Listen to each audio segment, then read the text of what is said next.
सुधाकर बडगुजर यांची ठाकरेंच्या शिवसेनेतून हकालपट्टी। पक्षविरोधी काम केल्यानं बडगुजर यांच्यावर हकालपट्टीची कारवाई।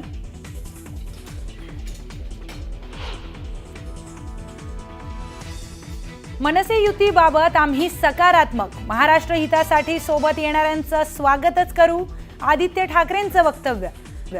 तर उद्या ओवेसी आझमींनाही सोबत घेणार का?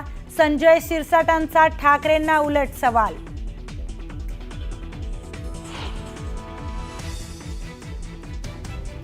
मुंबई पालिका निवडणुकीत भाजप सर्वाधिक जागा लढणार, तर ठाण्यात शिवसेना मोठा भाऊ म्हणून सर्वाधिक जागा लढणार, वरिष्ठ सूत्रांची माहिती।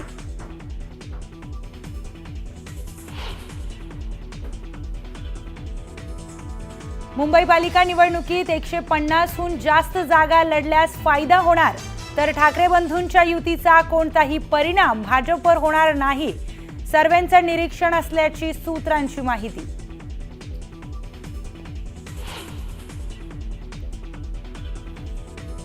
निधी वाटपाच्या फाईलींवर मी एकटा सही करत नाही, मुख्यमंत्री देखील सही करतात।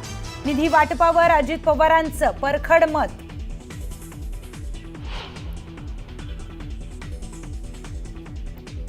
नऊ लाख महिलांनी उचलला नमो शेतकरी लाडकी बहीण योजनेचा बेकायदेशीर लाभ, महिला व बाल विकास विभागातील अधिकाऱ्यांची माहिती।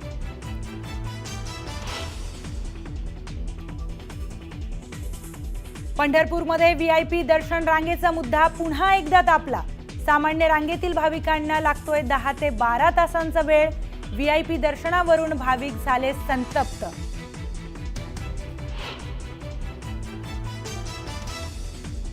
निलेश चव्हाणला शस्त्र परवाना मंत्रालयातून मिळाला, गुन्ह्याची माहिती न दिल्याने तत्कालीन गृहराज्यमंत्र्यांच्या बैठकीत परवाना मिळाल्याची सूत्रांची माहिती।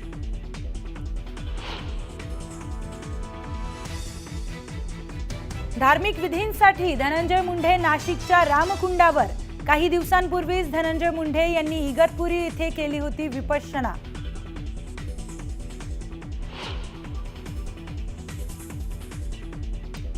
दोन दिवसांच्या विश्रांतीनंतर राज्यात पुन्हा एकदा पावसाची हजेरी। मुंबई, पुणे, रायगड, सांगलीत पावसाची संततधार, तर उष्णतेपासून नागरिकांना दिलासा।